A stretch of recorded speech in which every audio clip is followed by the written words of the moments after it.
আসসালামু আলাইকুম ও রহমতুল্লাহি ও বারাকাতুহু। সম্মানিত ভিউয়ার্স, SR ব্লগ বরিশালের পক্ষ থেকে সবাইকে স্বাগত। যাদের মধ্যে রয়েছে হিংসা, অহংকার, দিমাগ এবং রিয়া, তাদের জন্য আজকের এই ভিডিওটি। ধৈর্য সহকারে ভিডিওটি শুরু থেকে শেষ পর্যন্ত দেখুন। একতা দেখুন কাকের মধ্যে। মানুষকে খুন করে, এত কিছু করে, কিন্তু কাকের মধ্যে দেখুন একতা। ওরা মিলেমিশে কিন্তু সব কিছু কাজ করে। বিশ্বস্ততা দেখুন, প্রভুভক্ত দেখুন কুকুরের মধ্যে। একটা কুকুর হিংস্র প্রাণী, নিকৃষ্ট প্রাণী, সেই প্রাণীটার মধ্যে দেখুন বিশ্বস্ততা।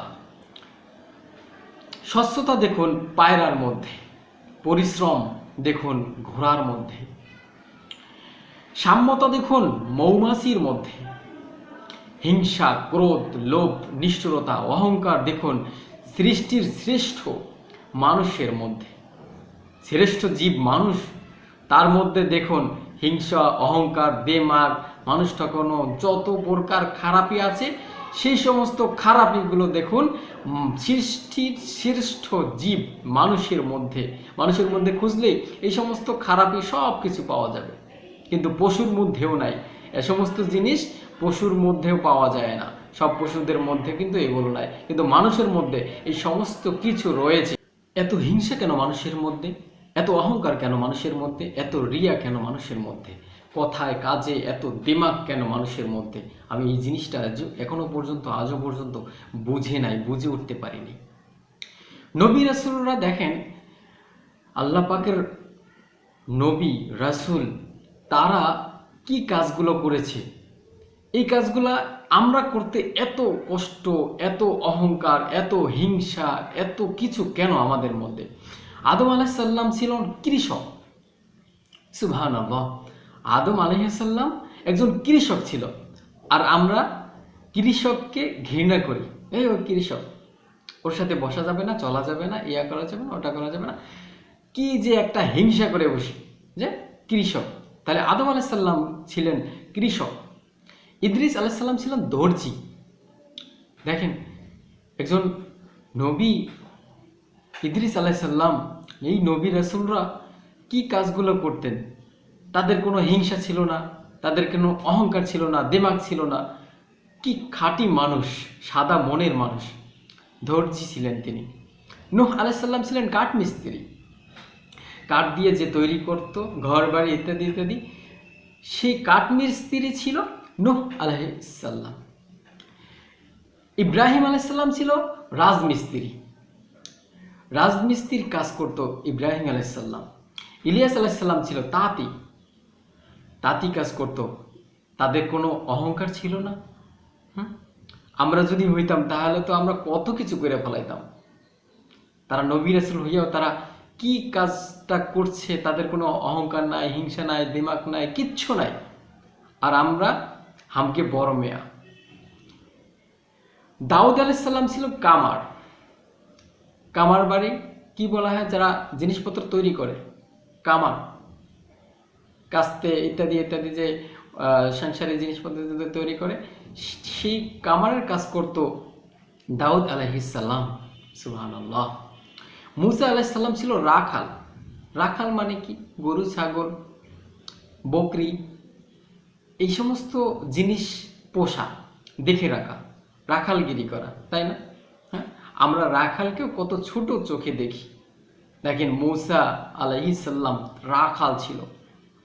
সুবহানাল্লাহ। ঈসা আলাইহিস সালাম ছিল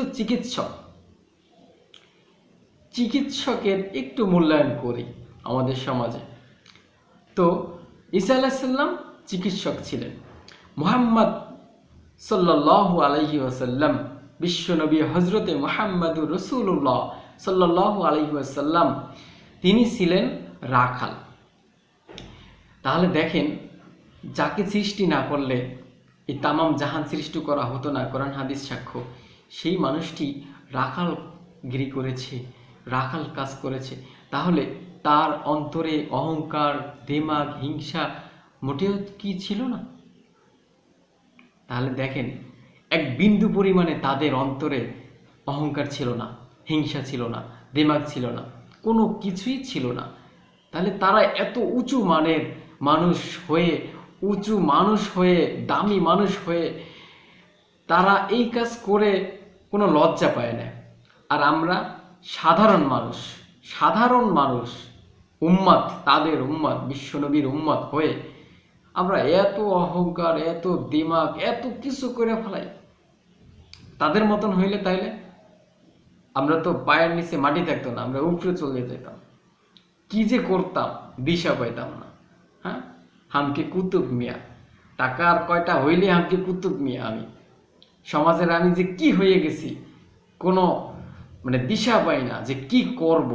আমি হামকে বড় মিয়া, নিরক্ষর, অশিক্ষিত, মূর্খ সমাজের এইগুলা এখন হামকে বড় মিয়া, বুক ফুলাই চলে, লাগতে কলম ভাঙে 10টা। তাহলে এই সমস্ত অহংকার, হিংসা, দিমাগ করে কোনো লাভ নাই। একটি সময় তোমার শেষ ডাক আসবেই, আর শেষ ডাক আসলে তখন তোমার যে কি অবস্থাটা হবে একমাত্র আল্লাহ পাক রব্বুল আলামিনই ভালো জানেন। অতএব এই সমস্ত অহংকার করে, হিংসা করে, দিমাগ করে, বরত্ব দেখাইয়া আমাদের চললে লাভ হবে না, কোনো লাভ নাই।